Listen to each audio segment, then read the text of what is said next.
Michael Robertus and the dancer, W.B. Yeats.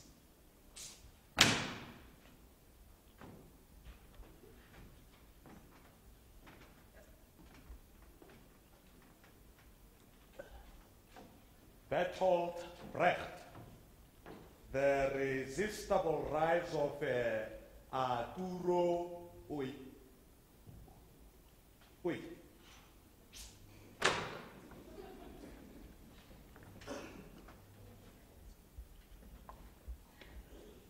The being and nothingness. Whatever the book telling I mean, it's not that I don't care about books, but the problem is when it is the only world. Then you lose touch with reality. And as a politician, you can't afford to lose touch with your people. It's all a matter of constituents, not books. Anyway, good evening, ladies and gentlemen, comrades, if there are any. I'm sure I need no introduction, eh? If you don't know me, then you are either ignorant or irrelevant. But for those who are both,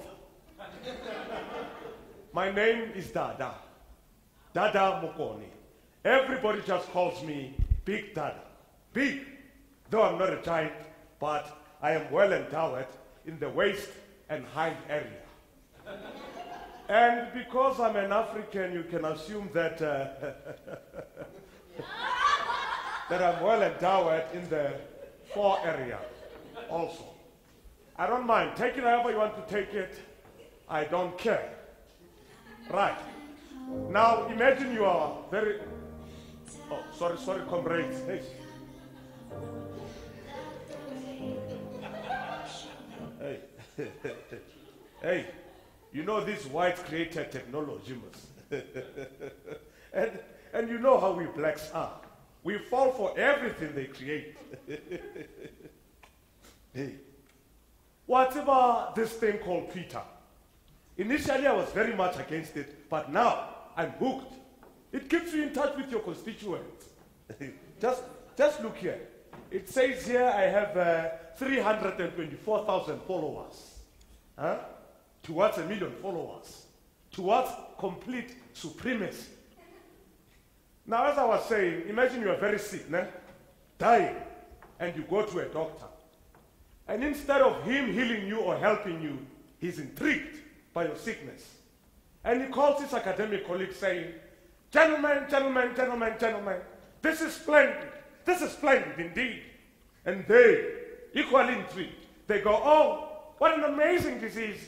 Extraordinary, I must say. In their fake English accents, like many of our black academics and professionals like to do. And then they go into an intellectual debate about what causes such a disease, and why you got it, and why it is so debilitating, and how many cells it eats in your body, and all that fancy and intellectual stuff, and so on and so on. Meanwhile, during their robust and intellectual discussion, you are dying. You are dying. And then you drop dead.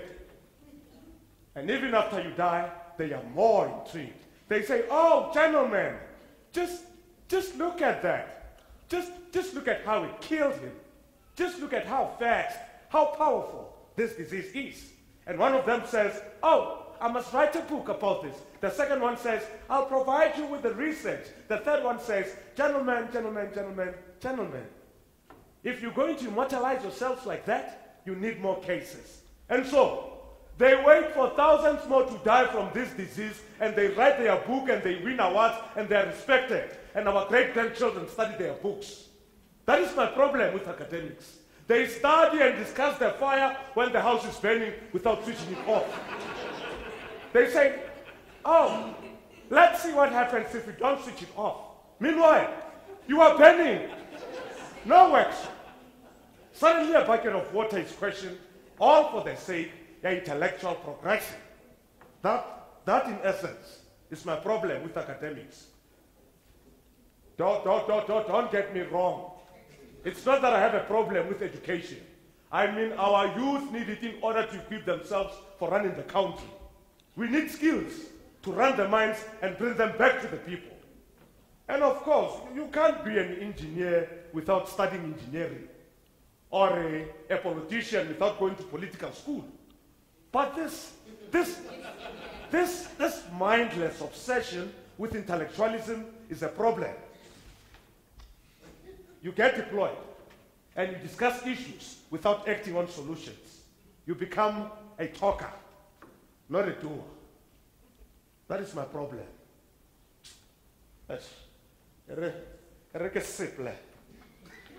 These books are making me dizzy before I even get drunk.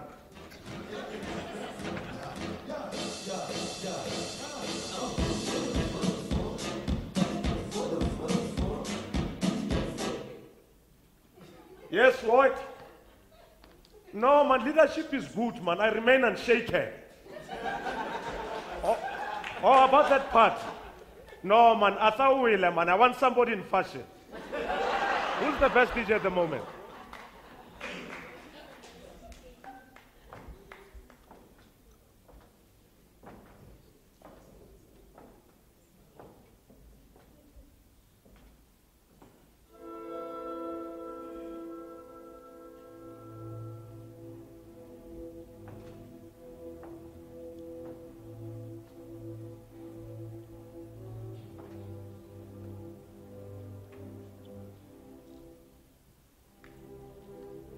Thomas Gray. Plato. Ezra Pound.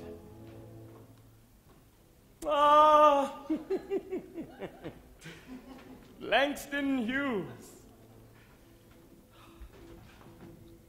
Bertolt Brecht. W.E.B. Du Bois. Sartre.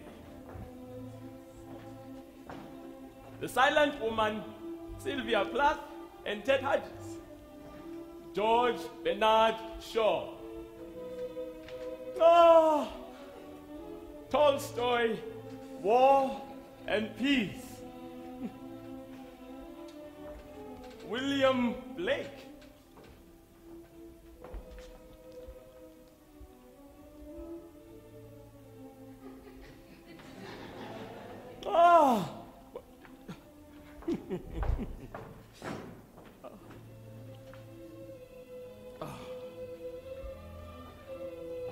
William Butler Yeats.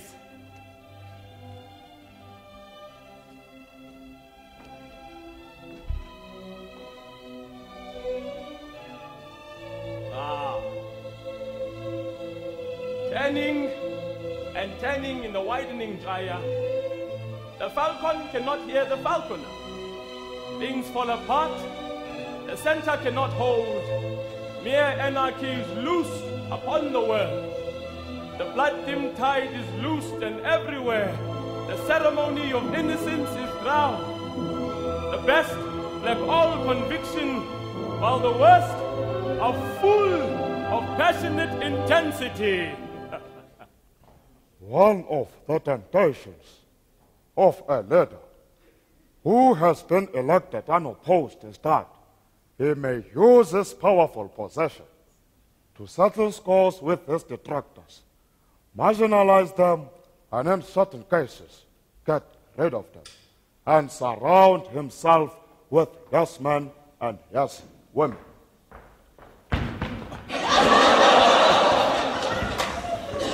A leader must keep the forces together, but you can't do that unless you allow dissent. People should be able to criticize a leader without fear or favor. Masiba, members of the press have been asking how it feels to step into your shoes. I've been saying that I would never be seen dead in such shoes because you always wear such ugly shoes. When a leadership surrounds itself with powerful and independent people who can criticize even the president of a party without fear, then you have democracy.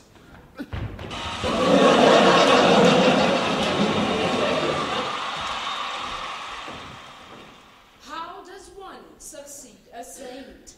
With the world so beguiled by Mandela's miracle of reconciliation, when he united a racially polarized country against all odds and took it from outcast to icon status, and unlike many other African leaders, knowing where to go. After just one term as president, many wondered who would fill the shoes of the fisherman, and if that candidate would be up to the task. When the name of Thabo Mbeki was mentioned, there were fears from all corners of the world, especially from white South Africans. To them, no other Mandela was possible. Well, you see, this is the problem with the media and the rest of the world, and so on. You all see the old man as the only leader that's come out of Africa who's any good. That racist notion of the only native that's worth anything in Africa. And now that he's retired, you're all looking for a reason for everyone else to fail. But there's one point you're missing. Other than the freedom that our people are now enjoying, Madiba was the greatest success ever orchestrated by the ANC. While he was in prison, we cultivated his image as a liberation icon through Winnie Mandela and others. And that's how this saint, this savior you are referring to, was born. After his release, he had to play just such a role, uniting the country and preaching reconciliation. But now the time has come for a more hands-on approach. The fantasy is over. It's now time to be real and realistic. We can't go on being symbolic forever. The country needs to be run. The people have demands. They have needs that need to be met. And they need results. They need transformation. But your critics within the movement have been quick to remind everybody that you were the one that was willing to compromise too much to the apartheid government, and that such compromises are part of the problem when it comes to helping the majority of the poor and unemployed in South Africa. You must remember that this was not a military victory which we took power by force. We had to compromise in order to get the regime to compromise. The point being to get to a situation where the system of white minority rule was removed. But in order to get to this point, where the regime would relinquish all power, we had to offer them something in return. So we put ourselves in their shoes to say, if we were the National Party, of course we'd be very reluctant to relinquish all power, and therefore we'd fight against change, because they'd be fearful. All these black people you'd always defined in a particular way, terrorists and communists, all these terrible things. You'd be fearful of them taking over. So, to address that fear, we offered them the sunset clauses to say that you will not lose power completely. Let's come together. Let's share this power. So you've got nothing to fear. And it meant not only maintaining some of them in cabinet, it also meant maintaining some people in public service, director generals, chief of police, chief of military, people like that. It was a tactical issue. And we had to give in to this for a space of 5 years so we could move peacefully into democracy. But some argued that this was too big a compromise, that the ANC was limiting the transformation process by giving up so much. When such oppressive governments are overthrown, they are lined up before a firing squatter and shot to hell and back. Or they are taken to International Criminal Court to answer for their war crimes. But here, not only did we not do that, we reward these people. We had to respond to international investment fears and other factors. You have to remember that because of international sanctions against apartheid and the apartheid government's military programs against insurrection, the country was in a very bad financial state. We inherited a huge debt, and we, of course, couldn't go and borrow from the IMF and the World Bank, because otherwise we would have lost our independence. We had to look for other ways in which we could attack poverty.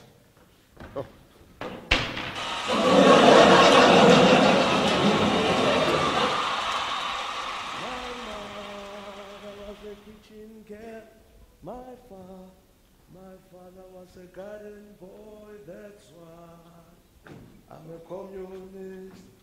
I'm a communist. I'm a communist. That's why I'm a communist. That's why I'm a communist. That's why I'm a communist. I'm a communist. I'm a communist. My ma. Hey, Chief. Dia man. Kalo sipla karo libi. Dia. My ma was a kitchen girl. My father was a garden boy. That's why I'm a communist.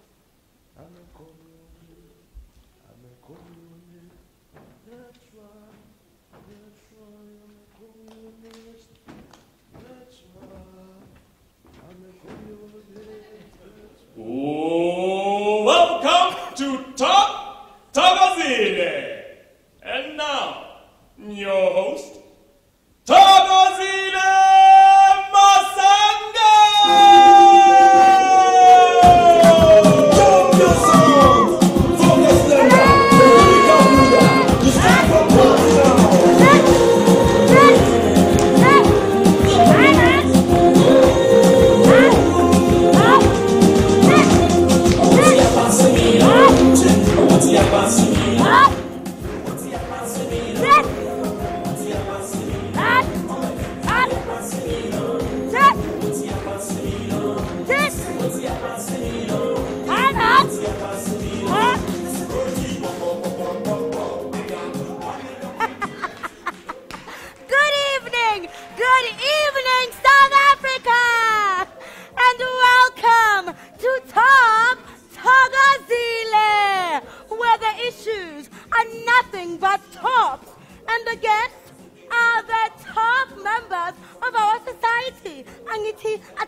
Now, I know you two are used to a much more upmarket seating arrangement, but what can I say? We only a financially embattled broadcaster's humble show. Oops, I hope I don't get in trouble for that. But who the hell cares, right? You know, you say we're loonies, sweetie. Oh, yes. But oh my God, compared to somebody that I know, we're not that crazy. Whoa, whoa, whoa, whoa. Not that crazy. My darling, let me count the ways. For example, Voyo, you threw a 1 million rand party. So what? So what? I mean, what's crazy about that? Solkesna did it all the time during apartheid. And you, my darling, I hear you did another plastic surgery. I mean, first, you did a boob job. Then you did a tummy tuck. Then you did a rhinoplasty. My sweetie pie, that is so many I can't even keep up. Oh my God, I know, right? Also some facelifts, but this time I did liposuction and, wait for it, a butt lift. And it looks amazing, but you just have to take my word for that. Oh, stop it, Voyo. We are a family show. I mean, I don't get it. Why work out when you can buy the body you want? Hiding. And I'm sure that body is dressed in the most expensive dresses. Oh, totally. I don't compromise. If it's gonna be under 3,000 rand, then it's totally not worth my fabulous body. Serious face. Whoa. Girl, who is crazy now? But craziest of all, guys, you two break up. And to make up, Vuya buys you a Porsche. Now, how crazy is that? Okay, well, FYI, it's Porsche. Ooh, excuse Togo. And secondly, it's not that crazy. He has bought me a Ferrari before, so. Okay, I have to ask. What happened to the good old-fashioned way of apologizing? I mean, a simple bunch of flowers, a box of chocolates, hello? Oh, no, I don't do chocolates, sweetie. Ooh. What? Flowers are for the dead, and chocolates are for, I don't know, children or something. Rolling my eyes. My darling, compared to Vuyo, you are a child. Love knows no age. It knows no boundaries. Blushing. You mean it's the money that first removed the boundaries, huh? He made me rich. I made him famous. Whatever. Oh, yes, because of your TV career. You know, people tend to think like Paris Hilton. You became famous just for being rich and famous. Whereas you, my darling, were a star before you became rich. Exactly. But we are the same, Paris and I, if you look at it. Totally the same. Oh, yes, of course. You opened your legs for money. She opened them for fame. Oops. I'm sorry, my darling. I'm sorry. No, you don't have to be. No. I'm really not. So, Vuyo, tell me, what do you say to people who say that all this display of opulence spits in the face of the poor, especially since your wealth is as a result of government tenders? Hey, Togo, we can't all be rich, okay? I mean, if so, who will then clean my house? What's the point of being rich and cleaning my own house? Who will do my garden? Who will assemble the cars before I buy them? Who will lay the bricks to my mansion? Huh? Who will work for me and make me rich? Us, sweetie. Oh, Us. Well, anyway, I hear that you two have finally decided to settle down and that wedding bells will be ringing soon. Oh, tell Togo, tell Togo. Oh my God, I'm so excited. Ooh. They will be ringing all the way to England. £4 million worth. That's our budget. 4 million Yeah. pounds. Not even rands. Hi, man. Couldn't that money go a long way in helping numerous charities? Look, Vuyo and I have a lot of charities, but seriously, I'm not Mother Teresa. I'm not going to forget that I have a life. I mean, what must I do? Walk around in rags just to show that I care about the poor? Then we should all just destroy our cars and walk 20 kilometers to work and 20 kilometers back or whatever. Because some of these poor people do actually walk 20 kilometers. But why then do we have cars? You know, why do you have a car? The poor don't have cars. Should we not eat because the poor don't have food? Right.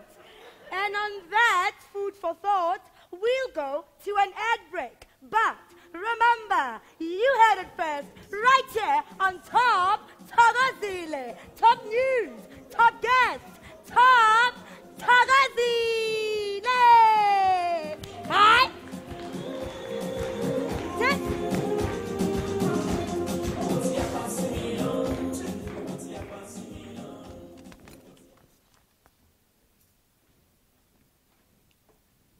The central point made by Karl Polanyi in his well-known book, The Great Transformation, in a chapter headed Market and Men, is that the capitalist market destroys relations of kinship, neighborhood, profession, and creed, and replaces these with the pursuit of personal wealth by citizens whom, as he says, have become atomistic, and individualistic. Thus, every day,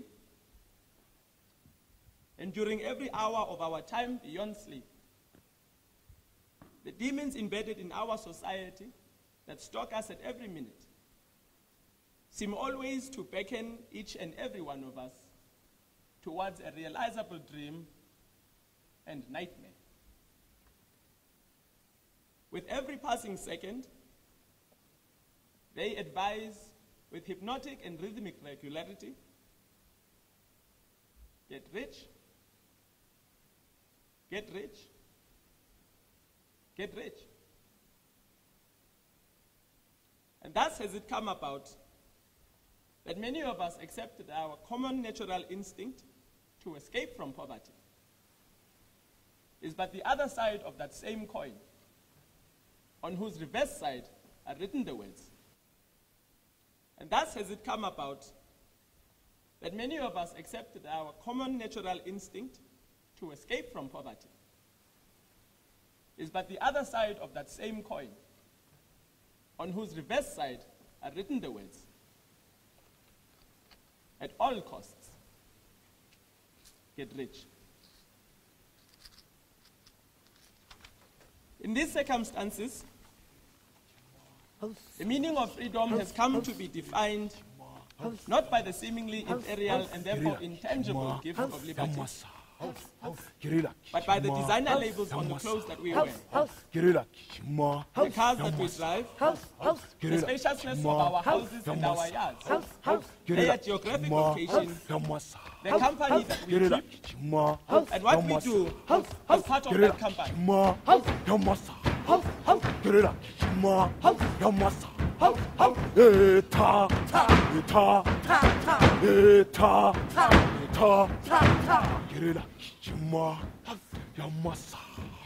You see, the problem with Comrade Mbeki is that he will make speeches against his own people who are trying to better themselves without knowing what the people are going through.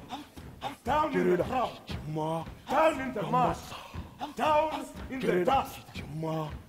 This is one issue that really gets to me about this country.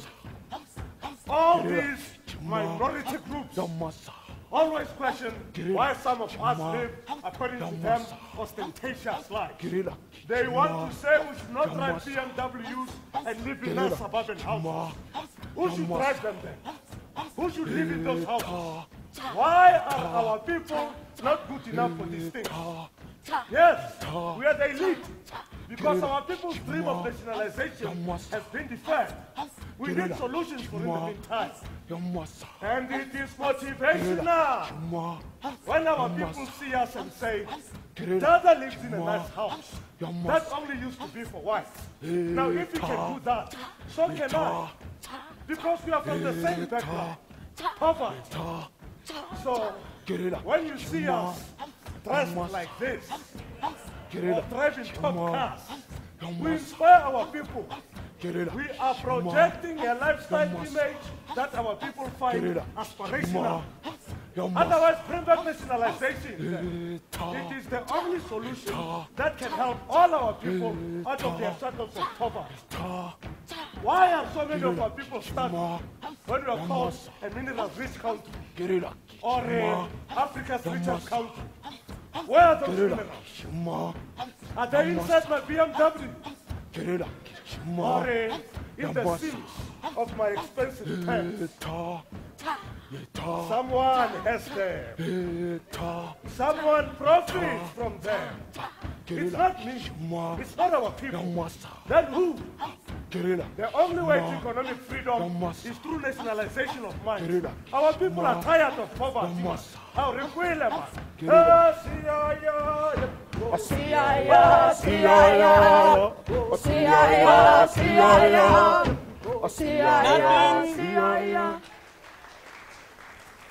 can come out of this except the destruction of human society, resulting from the atomization of society, into an agglomeration of individuals who pursue mutually antagonistic materialist goals.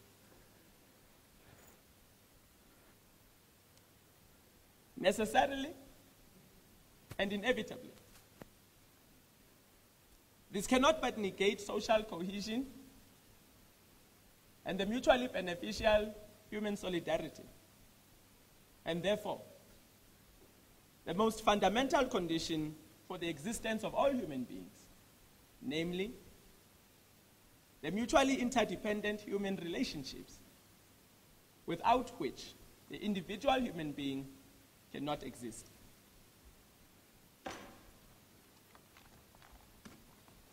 I am arguing that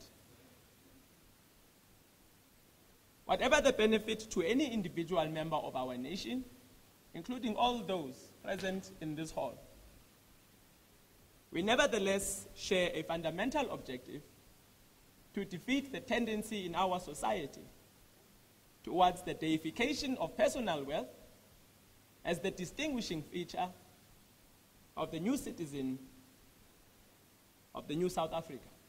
I know a world with silent voices, seen but not heard. A world that God forgot and condemns with his silence. A world angels don't know directions to.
So far. Yeah. It's sunset now. and I would like to talk to you about sunset losses. Hey, apparently, when our government negotiated with the apartheid government, they wanted power so much that they were tricked into these sunset clauses. That's why the whites are still very rich today, and those Spaniard blacks with political connections and Uncle Tom personalities are reaching themselves. Yeah, but those rich blacks are also like whites. Yeah, they treat their own black people worse than the whites treat us. As far.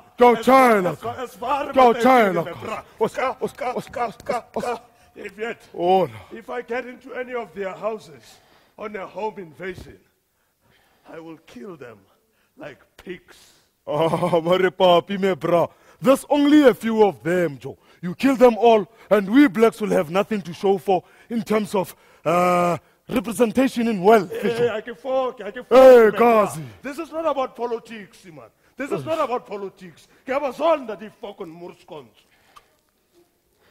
Anyway, back to the point, Timabon. Oh. Yeah. So, these sunset clauses, denied us the opportunity to be equal. And I must support Ileka Slovo. Sunset clauses. Give us separate one now. A skak, me bro. A skak, man. It says we are equal only by word. Eggman, where's that equality? Eh? My mother voted in 94, but she still has no money. Where's that equality for her? How long must she clean the white man's floors? Julie, my brother also. Mjefino, my bra. Yeah, he's a good man. Unlike me. Well, unlike me, according to your classifications. But he's a good man. Even with all the poverty he's going through. He's working according to what the world calls honest. He works for peanuts at the factory there. They make peanuts there.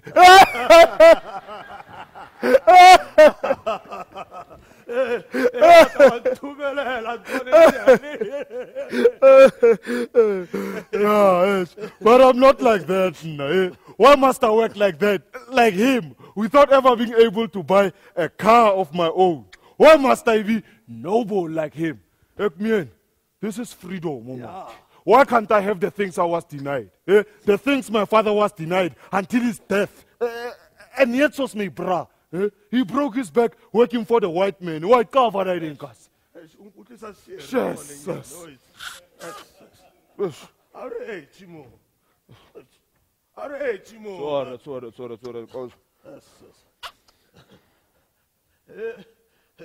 Our politicians feel guilty because they did nothing for us, Wabona. That's why they even removed the death penalty. Yeah. They couldn't stand killing us like our uncles were killed under apartheid. They are guilty. They are guilty because they know why we do this, because they denied us the paradise they promised our father. Go try. Yeah. It's just like what the president said himself here in Parliament, Wabona. Pela na follow politics, Wabona. He said, what happens to a dream deferred? It explodes. Well, this is the explosion, Baba. And it's about repossession. Yeah, and we will repossess everything that was taken from us, from our grandfathers, from our great-great-great-grandfathers. And we will take it by force if necessary. And force is always necessary. The government thinks it's running the country, but it's the whites who run it. You know why? Because they have the money. And it's us who take that money bit by bit. as far, my 13, my brother. Oh, no. Now tell me, who is more powerful? The government with their political power, or the whites with their money power? Or us? Who takes the money from the whites? You, tell me. As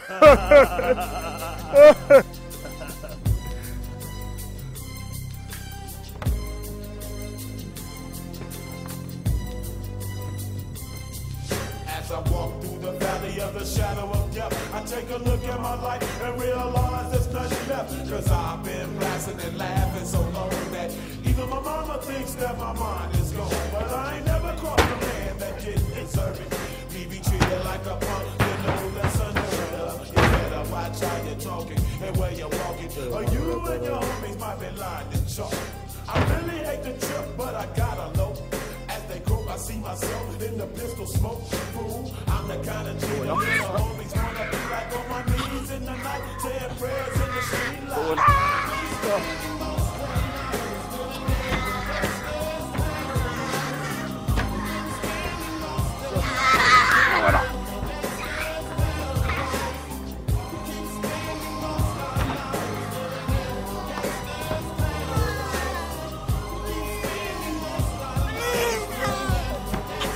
Fall off, boy. Situation they got me facing. I can't live in no way. I was raised by the street, so I gotta be there with the hood team. Too much television watching got me chasing dreams. I'm an educated fool with money on my mind. Got my tin in my hand and a gleam in my eye. I'm a gangster, set you up. Fall off, boy.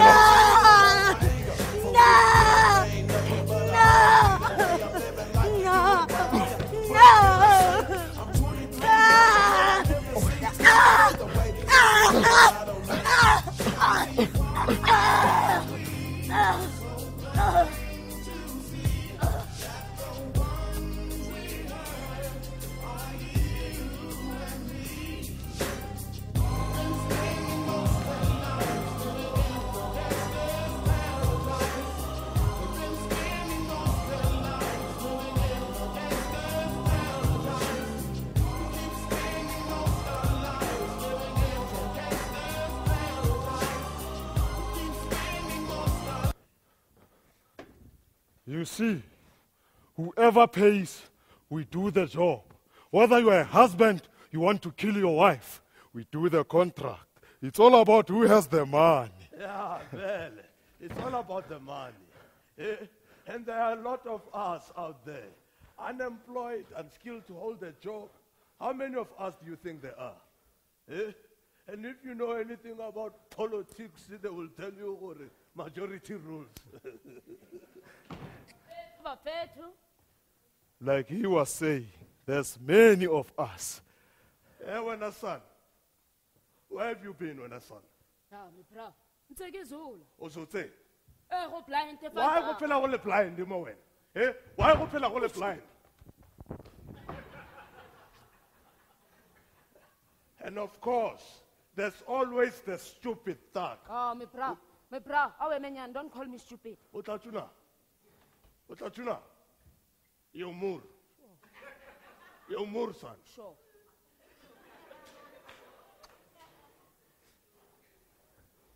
We start small, like him, robbing construction workers on their way back from payday, and then we graduate into big things like bank robberies. And you mustn't forget that some of us have serious training pain. During the black-on-black violence before the elections of '94, some of us helped the comrades. Now tell me, with all that training and violence, what do you think happened to us after '94? After the democratic elections? Cash in transit heist. Hey, shut up, man. Sure. You see, some of us are ex-liberation fighters who are not happy with this false democracy. Now, if we don't rehabilitate them, what do you think happens to them? They accept their fate of unemployment and just sit home drinking soga beer. Ntakunyesa. Think again, well. We will rule your life. We will keep this country under a reign of terror 24/7. Antoine, you know, I read something on the paper the other day which I found very interesting. Me bransegele. Yeah, I go segela yona. Ha o ntsamaye Grootman. Yeah, I go diagnose. For every 1,000 crimes committed in South Africa, only 430 criminals are arrested. Of these, only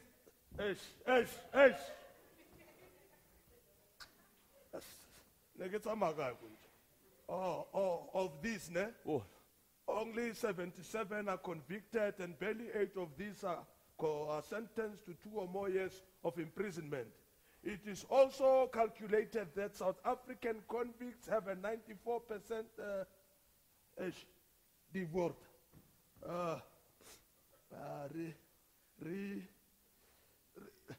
Recidivism. Me bra, ke lone, me bra. O le bethile re fetelezebe, me bra. Ke lone. It's our 94% of all persons released after serving a sentence immediately become involved in crime again. Now tell me, who's running the country?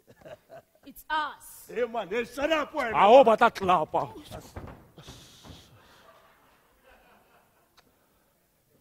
You see, we are like cats. Not domestic cats that you can use for witchcraft. I'm talking about wild cats. Like a tiger. Yeah, a tiger. A tiger. A tiger? Hey, a tiger's not a cat. A tiger is a tiger. At least I don't tell her a tiger is a dog than yeah. Hey, when? A tiger is a cat. A lion is a cat. A jaguar is a cat. A jaguar is a car. Hey, a tiger is a tiger. A lion is a lion. A cat is a cat. Hey, shut up, man.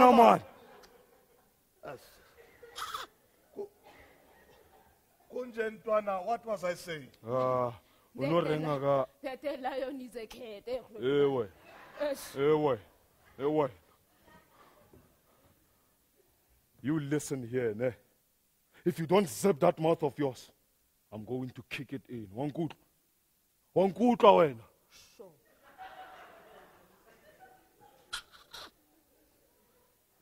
The environment created big cats. And those cats only eat meat. So you can't blame them if they kill a springbok and eat it. Man, if they don't do that, they won't survive. So, you see, I also need you to survive. Man, you work hard to earn your money. And I also work harder to take it from you. Just like with a lion and the springbok. Sunset clauses. In my mother's language, they say, Ulpa, belingashoni. Balingashona. Lishona ngao. What? What? What? You think the sun will set on us? It will set on you.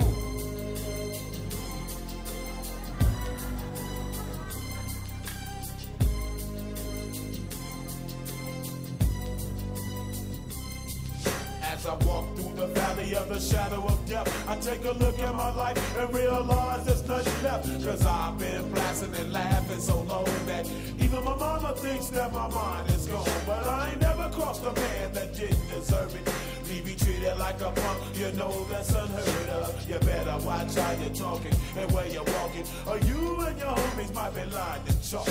I really hate the trip, but I gotta low. As they croak, I see myself.